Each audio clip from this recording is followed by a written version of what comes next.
ഒരധ്യാപകനാവണമെന്ന ധീരവിൻ്റെ മോഹം ദൈവനിയോഗം കൊണ്ട് എത്തിച്ചത് ഒരു ഓട്ടോക്കാരനായിട്ടാണ്. പഠിക്കാൻ മിടിക്കാനാണെങ്കിലും ജീവിത പ്രാരാബ്ദം അവൻ അതിൽ നിന്നൊക്കെയും പിന്തിരിപ്പിച്ചു. അമ്മയും അച്ഛനും പെങ്ങളും അടങ്ങുന്ന കുഞ്ഞു കുടുംബം വളരെ സന്തോഷത്തിൽ കഴിയുന്നുണ്ട്. ദൈവത്തിന് പോലും അസൂയ വന്നിരിക്കാം. ബി.എഡിന് ചേർന്ന സമയത്താണ് 8ാം ക്ലാസ്സിൽ പഠിക്കുന്ന കുഞ്ഞനുജത്തിക്ക് വയറുവേദന വന്നത്. വേദന കൊണ്ട് പിടയുന്ന അവളെ തൊട്ടടുത്ത സർക്കാർ ഹോസ്പിറ്റലിൽ ചെന്ന് വേണ്ട പരിശോധനകൾ നടത്തി മടങ്ങി. ആ സമയം വേദനയ്ക്ക് ശമനമുണ്ട്. എന്നാൽ പിന്നീടപ്പോഴേക്കോ വേദനകൾ അവളെ കാർന്ന് തിന്നു തുടങ്ങി. ഒരു തരത്തിലുള്ള ട്രീറ്റ്മെൻറ്റും അവളിൽ ആശ്വാസം കണ്ടെത്തിയില്ല. ഇനി എന്ത് ചെയ്യുമെന്ന ആകുലതകൾക്കിടയിലാണ് ആരുടെയോ നിർദ്ദേശപ്രകാരം തിരുവനന്തപുരം റീജിയണൽ ക്യാൻസർ സെന്ററിനെ കുറിച്ച് അറിയുന്നത്. മകളുടെ വേദനയിൽ മനംനൊന്ത അച്ഛൻ അവളെ അവിടെ എത്തിച്ചു. ടെസ്റ്റ് റിപ്പോർട്ടുകൾ വിശദമായി പരിശോധിച്ച ഡോക്ടർ ഒരു ഇടിത്തീ പോലെ ആ സത്യം തുറന്നു പറഞ്ഞു. മോളുടെ കിഡ്നി വീക്കാണ്. ജീവൻ നിലനിർത്താൻ ഒരു ഓപ്പറേഷൻ എത്രയും പെട്ടെന്ന് നടത്തണം. കിഡ്നി മാറ്റിവെക്കുക എന്നല്ലാതെ മറ്റു മാർഗമൊന്നുമില്ല. ആ സത്യം കേട്ടതും നെഞ്ചു തകർന്ന അച്ഛൻ തളർന്നു വീണു. ആ വീഴ്ചയിൽ അച്ഛനൊരു ഹാർട്ട് പേഷ്യൻ്റായി മാറി. അതോടുകൂടി ധീരവിൻ്റെ ജീവിതം വഴിമുട്ടി. ഒരധ്യാപകനാവണമെങ്കിൽ തുടങ്ങിവെച്ച ബി.എഡ് അവസാനിപ്പിക്കണം. പക്ഷേ അച്ഛൻ്റെയും പെങ്ങളുടെയും മരുന്നിനും കുടുംബ ചെലവിനുമൊക്കെയായി സാമ്പത്തികം ഏറെ വേണം. സാധാരണ കൂലിവേലക്കാരൻ്റെ കുടുംബത്തിന് അതൊക്കെയും താങ്ങാവുന്നതിലും അധികമാണ്. ഒരു ഉത്തരമില്ലാതെ അവൻ തിരിഞ്ഞും മറിഞ്ഞും കിടന്നു. ഒടുവിൽ അവനൊരു തീരുമാനമെടുത്തു. ബി.എഡ് എന്ന മോഹൻ ചുരുട്ടിക്കൂട്ടി ചവറ്റുകൊട്ടയിലിടണം. പിന്നെ ഒരു തൊഴിൽ കണ്ടെത്തണം. അമ്മുമോളുടെ ഓപ്പറേഷന് പണം കണ്ടെത്തണം. ദൃഢനിശ്ചയവുമായി തുനിഞ്ഞിറങ്ങിയ ധീരവ് ചെന്നെത്തിയത് ഒരു ഓട്ടോക്കാരൻ്റെ കാക്കി കുപ്പായത്തിലായിരുന്നു. ഓടിക്കിട്ടുന്ന ഓരോ രൂപയും അവൻ കൂട്ടിവെച്ചു. പക്ഷെ അതൊന്നും ഒന്നിന് തികയില്ലെന്ന് മനസ്സിലാക്കി പകൽ മറ്റു പണികൾ ചെയ്ത് രാത്രി ഓട്ടോ ഓടിച്ചു.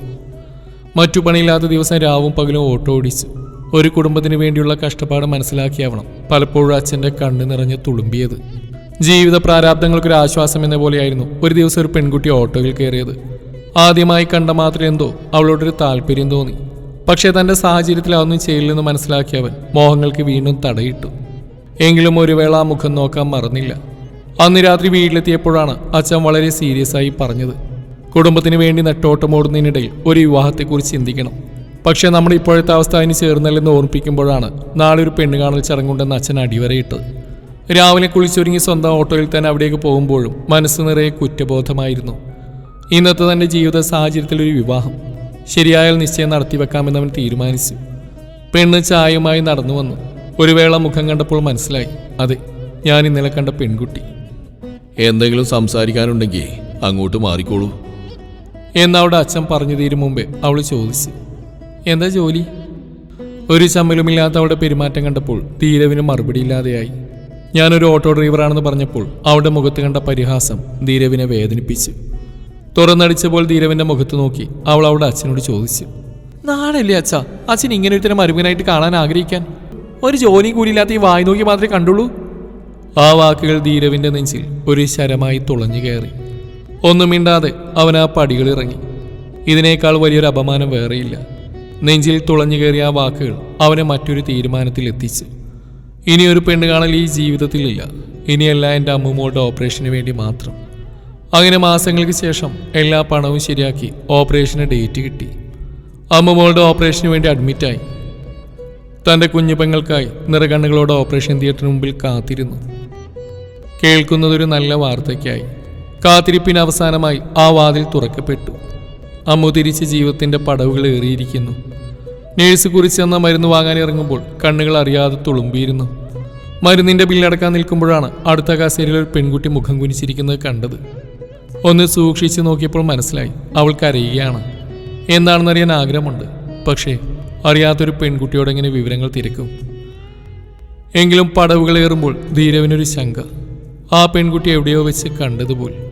മരുന്നെത്തിച്ച് തിരികെ ധൃതിയിൽ അവിടേക്ക് തന്നെ ഇറങ്ങി വരുമ്പോൾ ജനലിനടുത്ത് ഫോണും ചെവിയിൽ വെച്ചവൾ തിരിഞ്ഞു നിൽപ്പുണ്ട്. പെട്ടെന്നൊരു വേള തിരിഞ്ഞപ്പോൾ അവൻ ആ മുഖം മനസ്സിലായി.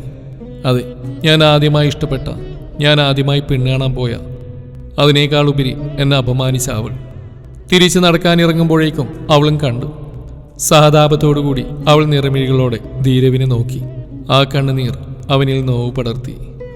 മനുഷ്യത്വത്തിൻ്റെ ദയവ് കാണിച്ച് ധീരവ് ചോദിച്ചു, എന്താ ഇവിടെ, എന്തുപറ്റി? ദുഃഖഭാരത്തോടെ അവൾ പറഞ്ഞു, അത് അച്ഛനൊരു ഓപ്പറേഷന് വേണ്ടി വന്നതാ. പക്ഷേ കരുതിയ കാശിലൊരൽപ്പം കുറവുണ്ട്. പറഞ്ഞ കാശ് തികച്ചില്ലെങ്കിൽ ഓപ്പറേഷൻ നടക്കില്ലെന്നാണ് അവർ പറയുന്നത്. ഉള്ളതൊക്കെ വിറ്റും പെറുക്കിയും കടം വാങ്ങിയും എല്ലാം തരപ്പെടുത്തി. അതിലൊരു 5000ൻ്റെ കുറവുണ്ട്. ഇന്ന് രാവിലെ ഒരാളെത്തിക്കാമെന്നും പറഞ്ഞു. പക്ഷെ അവരിപ്പോൾ വിളിച്ചിട്ട് കിട്ടുന്നില്ല. ഒരു മാർഗവും തെളിയാതെ കരഞ്ഞു തളർന്നു നിൽക്കുന്ന അവളുടെ മുഖം അവനിൽ വല്ലാത്തൊരു നോവ് പടർത്തി. കയ്യിൽ ബാക്കിയുണ്ടായിരുന്ന കാശിൽ നിന്ന് ഒരു 5000 രൂപ അവൾക്ക് നേരെ നീട്ടി അവൻ പറഞ്ഞു, ഇതുകൊണ്ടിട്ട് ബില്ലടിച്ച് ഓപ്പറേഷൻ നടത്ത്. ഒരു മനുഷ്യജീവൻ രക്ഷപ്പെടട്ടെ. മടിച്ചു നിൽക്കുന്ന അവളുടെ കൈകളിലേക്ക് അവൻ ബലമായി നൽകിയവൻ ധൃതിയിൽ നടന്നകന്നു. തിരിഞ്ഞു നോക്കിയപ്പോൾ ആ നോട്ടുകൾ നെഞ്ചോടടക്കി അവൾ അവനെ തന്നെ നോക്കി നിൽക്കുന്നുണ്ടായിരുന്നു. പിറ്റേ ദിവസം രാവിലെ ചായ വാങ്ങാനിറങ്ങിയ ധീരവിനെ കണ്ട് അവൾ അരികിലേക്ക് ഓടി വന്നു. ഓപ്പറേഷൻ സക്സസ് ആയി കേട്ടോ, താങ്ക് യു. നിങ്ങൾ ചെയ്ത ഉപകാരം ഞാൻ ഒരിക്കലും മറക്കില്ല. അന്നങ്ങനെ പെരുമാറിയതിലും ഞാൻ ക്ഷമ ചോദിക്കുന്നു. മ്ലാനതയാർന്ന സ്വരത്തിൽ ധീരവ് പറഞ്ഞു. ശത്രുവിനോട് പോലും അത്രയ്ക്ക് മോശമായിട്ട് പെരുമാറരുത് കുട്ടി. അമ്മയെ കണ്ടിട്ട് പോകാമെന്നും പറഞ്ഞവൾ നിർബന്ധിച്ചപ്പോൾ റൂമിൽ കയറി. തിരികെ ഇറങ്ങുമ്പോൾ ഒപ്പം അവളും നടന്നു. നിങ്ങൾക്കറിയോ, എൻ്റെ വിവാഹം നിശ്ചയിച്ച ഒരു ഡോക്ടറുമായിട്ട്. കെട്ടാൻ പോകുന്ന പ്രാരാബ്ധകത കേട്ട് അയാൾ ഇന്നലെ രാത്രി വിളിച്ചു.